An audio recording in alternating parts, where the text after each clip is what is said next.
শিক্ষাৰ্থীসকল, আজি আমি পঢ়িবলৈ লোৱা কবিতাটো হৈছে যদি হ'লহেঁতেন। কবিতাটোত এনেকুৱা ধৰণৰ কথা কিছুমান কোৱা হৈছে য'ত গোটেইখিনি কল্পনা। আমি কেতিয়াবা কল্পনা কৰি ভাল পাওঁ, কিন্তু তাৰে কিছুমান কল্পনা সঁচা নহয়। কিন্তু কেতিয়াবা এনেকুৱা ধৰণৰ কল্পনা বা কথা ভাবিও ভাল লাগে।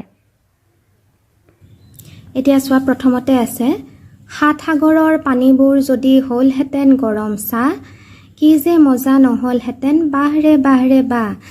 এতিয়া এই সাত সাগৰৰ পানীবোৰ, সাগৰততো বহুত পানী থাকে, এই সাগৰৰ পানীবোৰ যদি গৰম চাহ হ'লহেঁতেন তেতিয়া কি যে মজা লাগিলহেঁতেন, কি আনন্দ লাগিলহেঁতেন। তেতিয়া গৰম গৰম চাহ, ইমান গৰম গৰম চাহ খাব পাৰিলোহেঁতেন।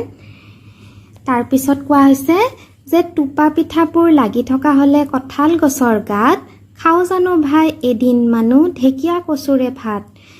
আৰু কোৱা হৈছে যে এই যে টোপা পিঠাবোৰ যদি কঁঠাল গছৰ গাত কঁঠাল লগাৰ নিচিনা লাগি থাকিলহেঁতেন, তেতিয়াহ'লে আৰু আমি ভাত চাত একো নাখালোহেঁতেন। কোনো কষ্ট নকৰাকৈ ঢেকীয়া কচুৰে আৰু এদিনো ভাত নাখালোহেঁতেন। পোনে পোনে গৈ গছত গৈ সেই টোপা পিঠাবোৰ ছিঙি ছিঙি পেট ভৰাব পাৰিলোহেঁতেন। এতিয়া কোৱা হৈছে যে ধাৰাপাতখন হোৱা হ'লে ভাই খোলা চাপৰীয়া পিঠা, নথলোহেঁতেন এধান মানুহ আপদ ডালৰ লেঠা।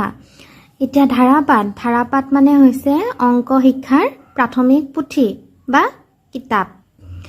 এতিয়া অংক কৰিবলৈ বা নেওতা মুখস্থ কৰিবলৈ যি কষ্ট কৰিব লাগে, সেয়া যদি কষ্ট নকৰাকৈ অতি সহজে খোলা চাপৰীয়া পিঠাৰ নিচিনা খাই থব পৰা গ'লহেঁতেন, আৰু পিছত কেতিয়াও এই আপদটোৰ লেঠা নাথাকিলেহেঁতেন, আৰু কোনো ধৰণৰ আমি দুখ বা সমস্যা কৰিব নালাগিলহেঁতেন।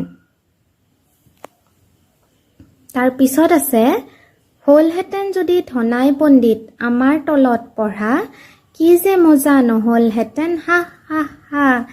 এতিয়া কোৱা হৈছে যে এই যে আমাৰ শিক্ষক বা ছাৰ বাইদেউসকল যদি কেতিয়াবা এদিন আমি তেওঁলোকক পঢ়াব পাৰিলোহেঁতেন, তেতিয়া তেওঁলোক শিক্ষাৰ্থী আৰু আমি শিক্ষক হ'ব পাৰিলোহেঁতেন। এই কথা ভাবিয়ে যে কি মজা লাগিলহেঁতেন, আৰু সেইকাৰণে কৈছে কি যে মজা নহ'লহেঁতেন হা হা হা।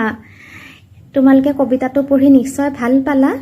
তোমালোকে কেতিয়াবা এনেদৰে কল্পনা কৰি চাবাচোন